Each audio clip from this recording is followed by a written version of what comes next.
ધોરણ 12 વિષય તત્વજ્ઞાન વિધાન પ્રકરણ 1 વિધાનના રૂપો અને તેના પ્રકારો. તો અહીં આપણે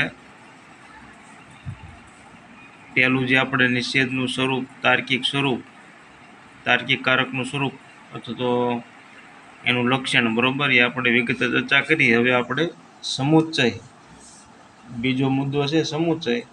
તો સમુચ્ચયનું લક્ષણ અને તેનું વિશ્લેષણ, બરોબર, એ વિગતે ચર્ચા કરીશું. જેમાં અહીં પહેલાં એનું સત્તા કોષ્ટક આપેલું છે.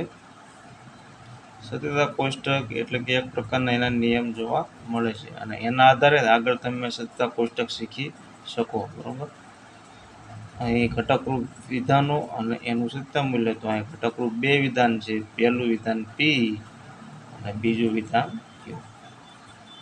એની સામે સંયુક્ત વિધાન. તો સંયુક્ત વિધાન તો અહીં સમુચ્ચયનું બનેલું આ પી વિધાન અને ક્યુ વિધાનના બે ઘટકરૂપ વિધાનના આધારે, એટલે કે સમુચ્ચય એટલે કે અન્યનું, બરોબર, અહીં સંયુક્ત વિધાન બનેલું જોવા મળે છે. અહીં જ્યારે બે સાદા વિધાન હોય, બરોબર, બે સાદા વિધાન હોય તો એની અહીંયા સ્તંભ છે, બરોબર, પહેલો સ્તંભ બીજો સ્તંભ. પહેલા સાદા વિધાન પી માટે પહેલો સ્તંભ, બીજું સાદું વિધાન ક્યુ માટે બીજો સ્તંભ અને આ ત્રીજો સ્તંભ જે સંયુક્ત વિધાનનું જોવા મળે છે, બરોબર. બે ઘટકરૂપ વિધાનના આધારે સંયુક્ત વિધાન ફલિત થયેલું, બરોબર, તારવેલું જોવા મળે છે. જ્યારે બે સાદા વિધાન હોય, બરોબર, તો પહેલા સાદા વિધાન માટે ટીએફની સંખ્યા અને બીજા સાદા વિધાન માટે પણ ટીએફની સંખ્યા નક્કી હોય છે, બરોબર. અને એની હરોળ પણ નક્કી હોય છે કે કેટલી હોય છે હરોળ? 4. 1, 2, 3 અને 4. આ 4 હરોળમાં ટીએફની સંખ્યા નક્કી હોય છે. અહીં પહેલી અને બીજી હરોળ માટે ટી અને ત્રીજી અને ચોથી હરોળ માટે એફ જોવા મળે છે. જ્યારે ક્યુ બીજું સાદું વિધાન છે તો એમાં પણ ટીએફની સંખ્યા નક્કી જ જોવા મળે છે. એટલે પહેલી હરોળ માટે ટી, બીજી હરોળ માટે એફ, ત્રીજી હરોળ માટે ટી અને ચોથી હરોળ માટે એફ, બરોબર. એમ એનું સત્યતા મૂલ્ય બંને વિધાન માટે એનું સત્યતા મૂલ્ય જોવા મળે છે. અને આ સત્યતા મૂલ્યના આધારે, બરોબર, સંયુક્ત વિધાનનું સત્યતા મૂલ્ય નક્કી થતું જોવા મળે છે. અહીં એનો સત્યતા મૂલ્યનો આપણે નિયમ જોઈએ કે કોઈ પણ પી અને ક્યુ બંને વિધાનો જ્યારે સત્ય હોય તો પી સમુચ્ચય ક્યુ વિધાન કેવું બનશે? સત્ય બનશે. બંને સત્ય હોય ત્યારે કેવું બનશે? સત્ય. અને જ્યારે બંને સત્ય ન હોય, બરોબર, ત્યારે બાકીની તમામ પરિસ્થિતિમાં કેવું બને છે? અસત્ય બને છે, બરોબર. બંને સત્ય હોય તો સત્ય, નહીંતર કેવું બનશે? અસત્ય બનશે.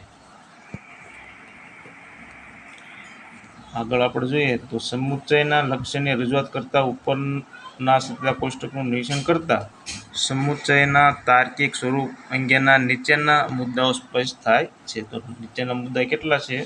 તો અહીં 1, 2 અને 3.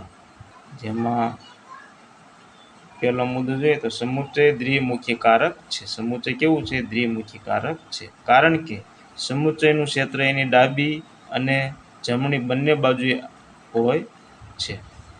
એટલે કે સમુચ્ચય એની ડાબી અને જમણી બંને બાજુએ આવેલા એક એક વિધાનને લાગુ પડે છે અને આ બંને વિધાનોને સાંકળીને પી સમુચ્ચય ક્યુ એ રૂપના સંયુક્ત વિધાનની રચના કરે છે, બરોબર. તો અહીં સમુચ્ચય જે છે, બરોબર, એની ડાબી અને જમણી બંને બાજુ વિધાન આવેલા જોવા મળે છે. અહીં ડાબી બાજુ અને જમણી બાજુ બંને બાજુ વિધાન આવેલા છે.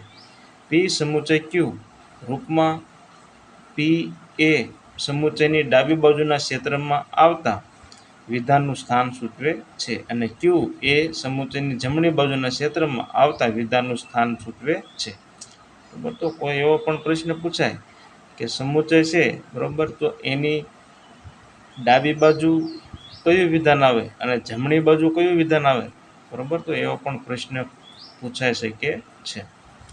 તો ડાબી બાજુ પી વિધાન અને જમણી બાજુ ક્યુ વિધાન એનું સ્થાન સૂચવે છે.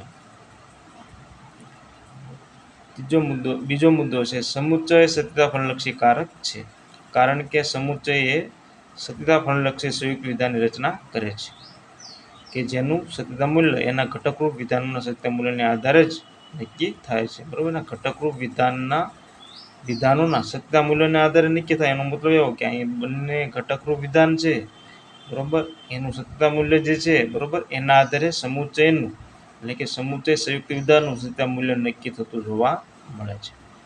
એટલે કે સમુચ્ચય સત્યતા ફળલક્ષી કારક છે. બરાબર, કેવું કારક છે? સત્યતા ફળલક્ષી કારક છે. બીજો છે પી સમુચ્ચય ક્યુ એ રૂપનું વિધાન એવું સત્યતા ફળલક્ષી સંયુક્ત વિધાન છે કે જો પી અને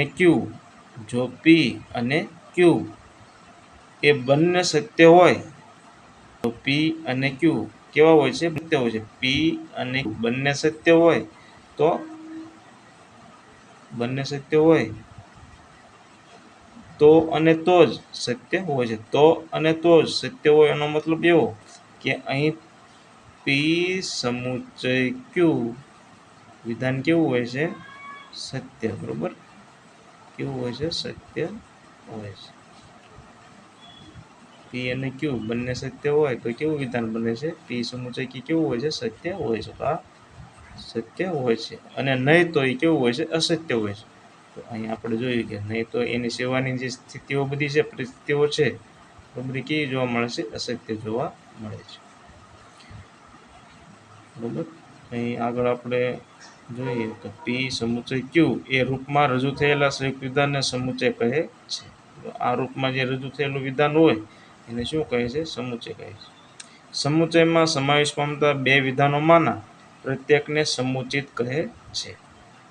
સમુચ્ચય એ સત્યતા ફળલક્ષી સંયુક્ત વિધાન છે. એના સત્યતા મૂલ્યના નિયમો સ્પષ્ટ બને એ રીતે એનું લક્ષણ આપીએ. તો અહીં સમુચ્ચયનું લક્ષણ જોઈએ. જે સંયુક્ત વિધાન પી સમુચ્ચય ક્યુ, તો અહીંનું વાચન પણ જોવા મળે છે પી અને ક્યુ. પી સમુચ્ચય ક્યુ વાચન પી અને ક્યુ રૂપમાં રજૂ થયેલું હોય અને જો પી અને ક્યુ બંને સત્ય હોય તો અને તો જ સત્ય હોય અને નહીં તો અસત્ય હોય એવા સંયુક્ત વિધાનને સામુચિક વિધાન કે સમુચ્ચય કહે છે. બરોબર, તો અહીં મૂળ આ જે નિયમ છે, બરોબર, તો આ નિયમ જે છે, બરોબર, એ અહીંયા ફરીથી એને લાવવામાં આવેલું છે. તો એ નિયમનું લક્ષણ બનેલું છે.